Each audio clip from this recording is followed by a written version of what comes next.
A very good evening to present here today. My name is Zainab Idris, and I am narrator.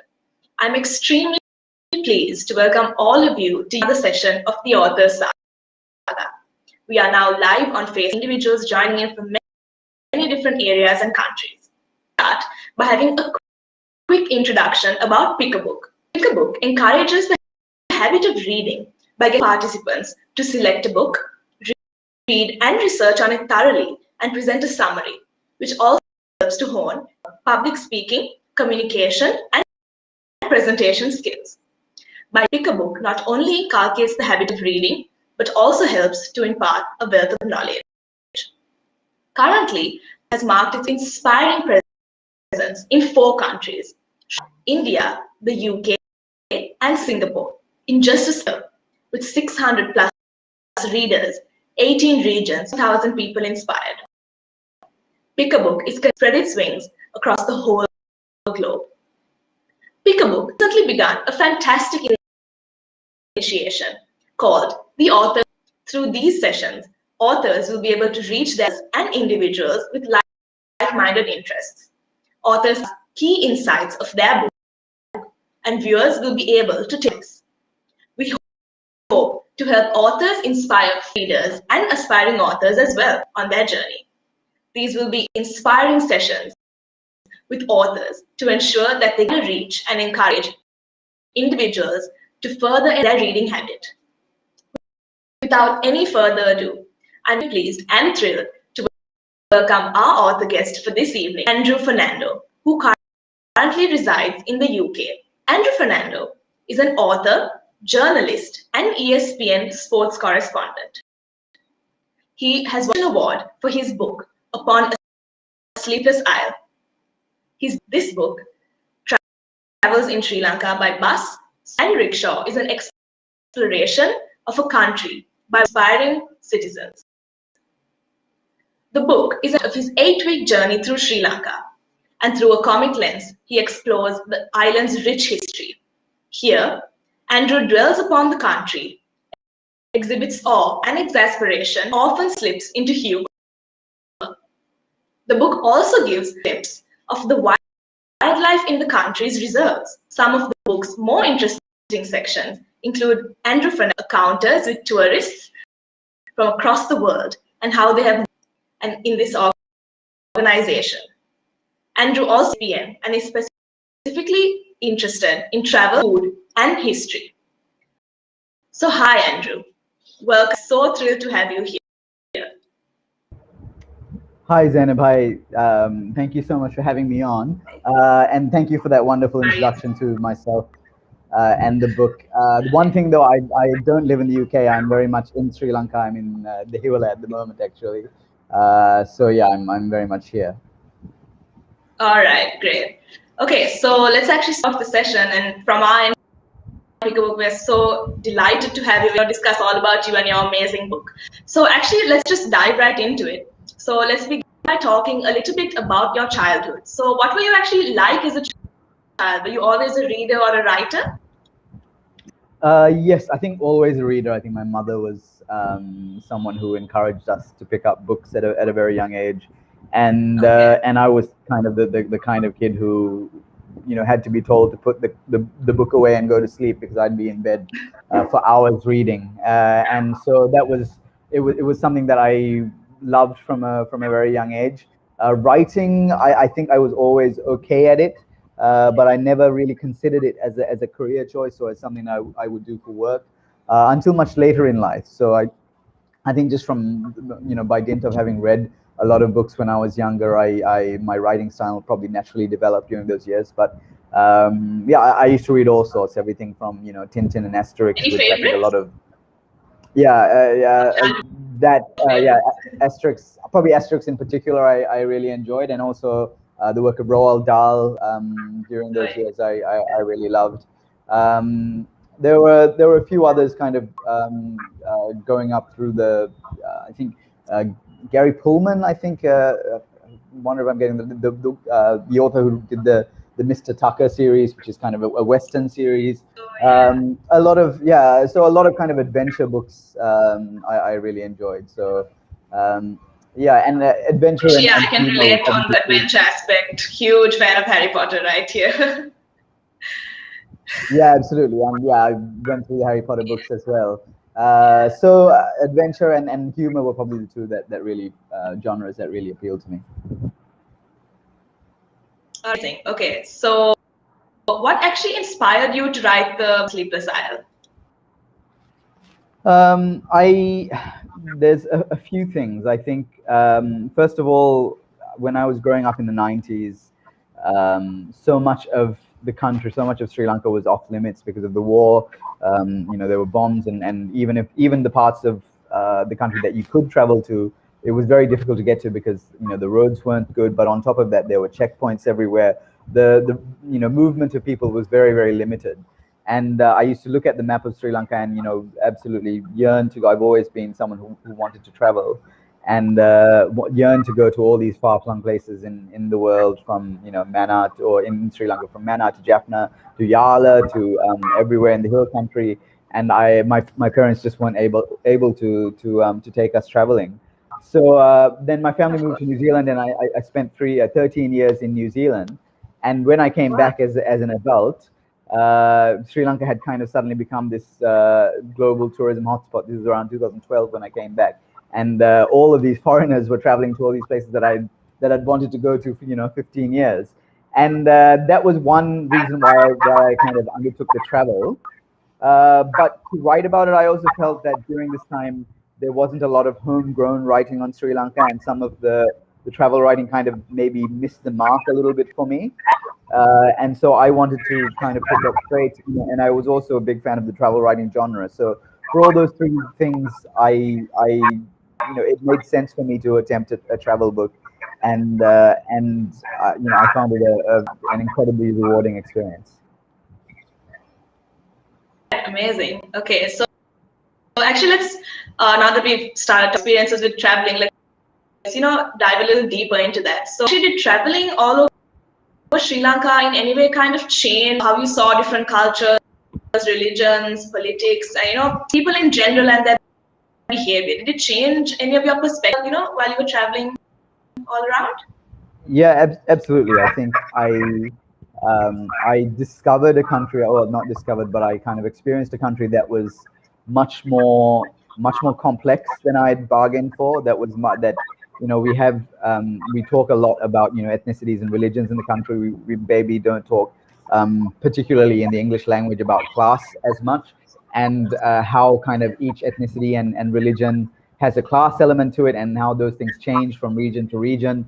There's all sorts of regional contentions as well, and so many more fault lines than I'd kind of bargained for. You kind of think about the main Sri Lankan fault lines being around kind of language and ethnicity, but there's a lot more going on, and even within kind of groups that you assume, for example, in the north, you assume that north is maybe not a monolith, but that people will be very similar from all over the north. But you go to somewhere like Mannar, you go to somewhere like Jaffna, the two places in some ways couldn't be further apart, in terms of their general vibe, and their general kind of the general feeling you get when you're there, and the kinds of conversations you have, and the kind of interactions you have with people. I think all of those things. I think I also realized how, while there are so many fault lines, I also realized how much common humanity there was. You go to a place of worship like Katharagama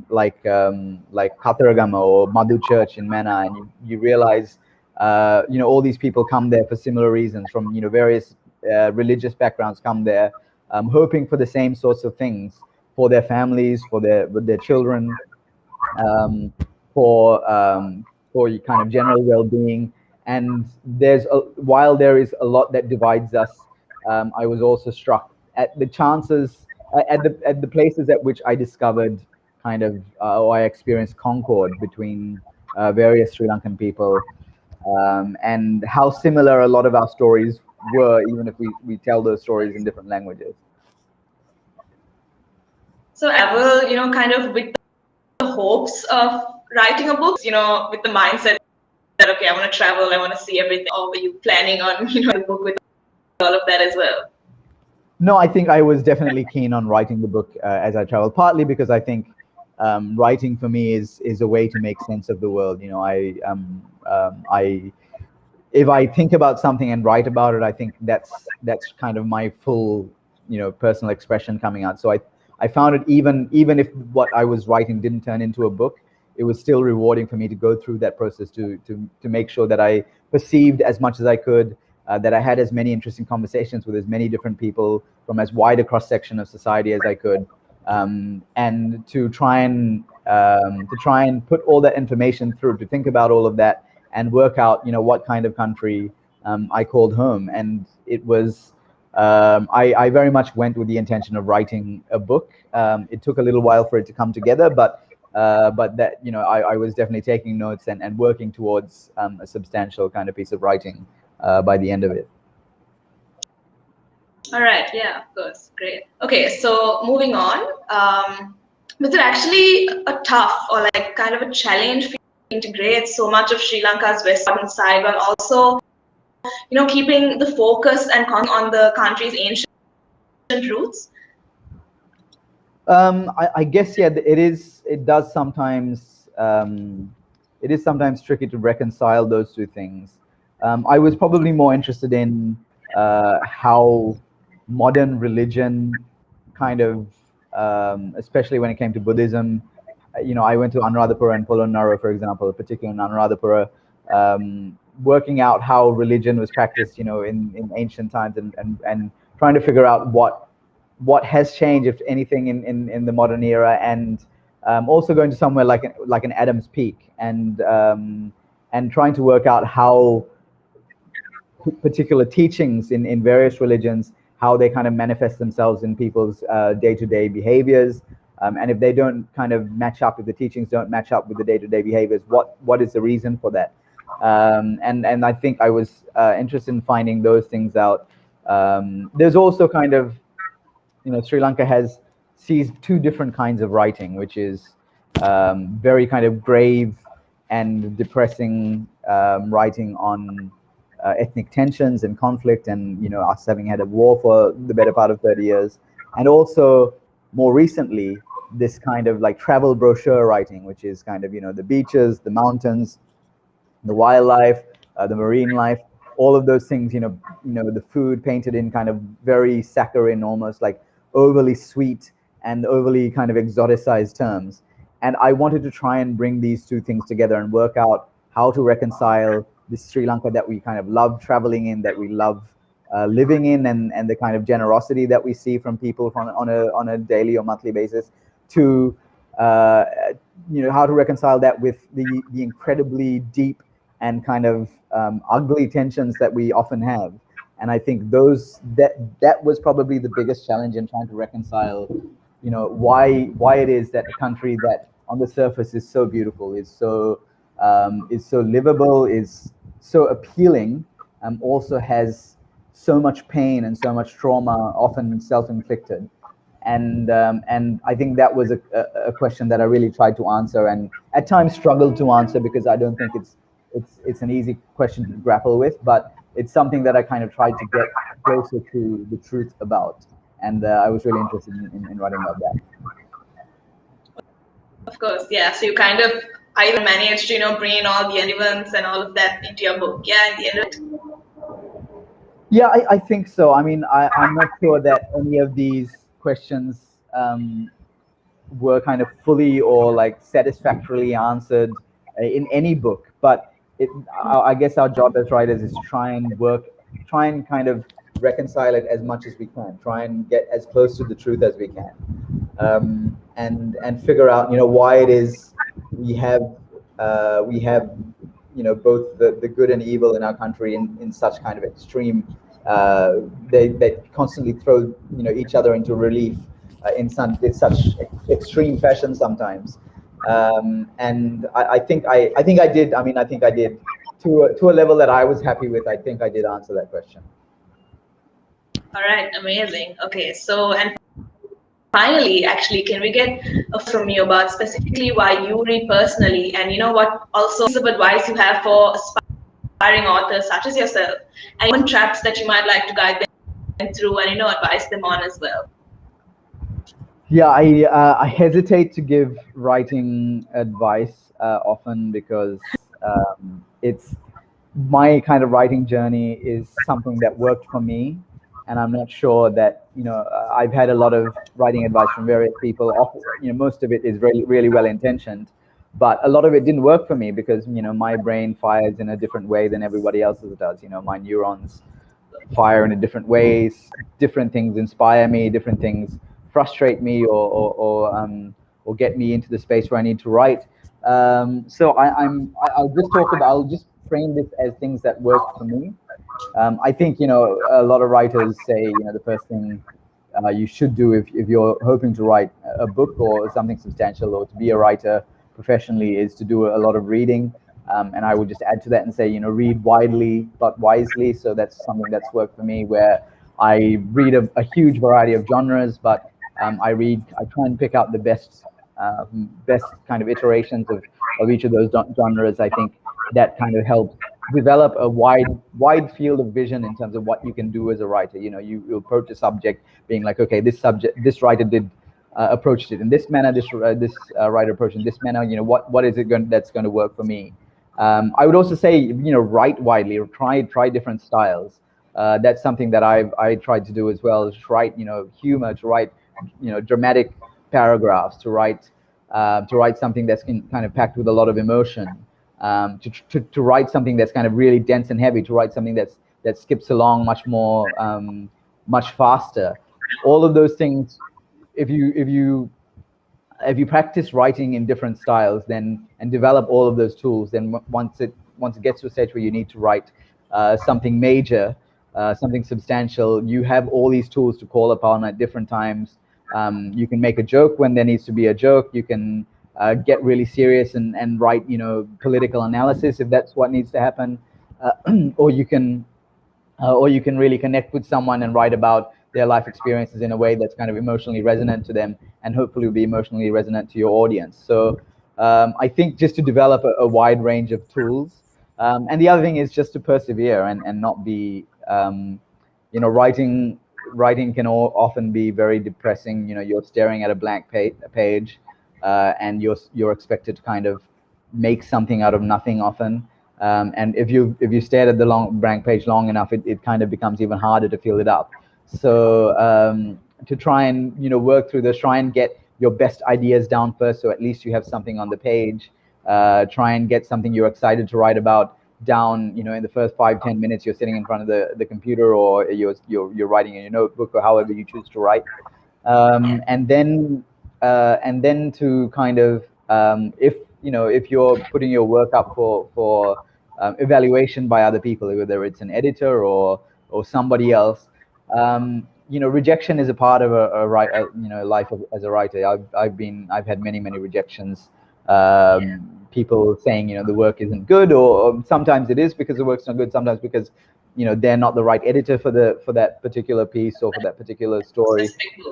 So it's just to try and work through all of those failures and make sure that and just try and understand that if you work hard enough at it, and you work smartly enough, you will probably get to a stage where you're much more confident as a writer, and your inner voice kind of shines through, and you become a much better writer at the end, and hopefully it all works out. Amazing. All right. Thank you so much for the advice. So actually, we have a few questions popping up that I see here. One YouTube channel. Yeah. So actually, it's from Rajiv. So how different was Sri Lanka when you came back from any differences that you saw specifically? Oh, I mean, incredibly different. So I mean, we left in '99, and then I came back in 2012. And so, I mean, just by the fact of there not being a war happening, it was incredibly different. I think obviously there was a lot more freedom of movement, and I think there'd been quite a lot of kind of infrastructure development as well, particularly in the 3 years after the war, and that's continued to happen. So something like traveling around, and you were amazed at all the new roads that had gone down. And how much easier it was to travel. Traveling around Sri Lanka was really easy for me.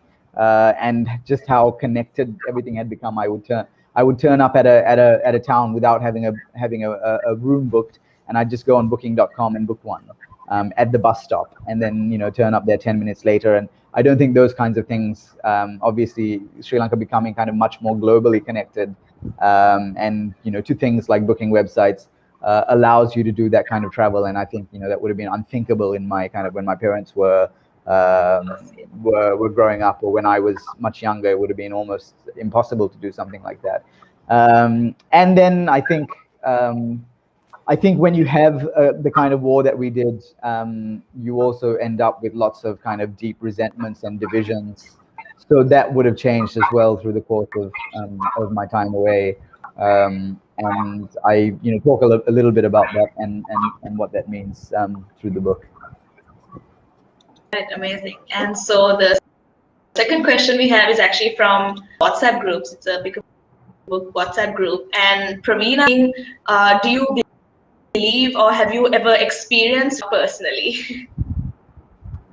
Yeah, I mean, I think every writer probably has gone through it. I definitely have. I think I've got better at dealing with it. I think I don't necessarily get as down about it as possible, because I think when you go through it enough times, when it first starts happening, it feels like you have these huge self-doubts, and you're like, am I a good writer? Am I just a fraud? Will I ever be able to write again? But when you've been through it a few times, okay, there is light at the end of the tunnel. I'll be fine in a few days' time or in a few hours' time, however long it takes. And this is what I need to do. Generally, I go and do something else that I enjoy. Often it's cooking. I really enjoy cooking, so I go and do that for a little while.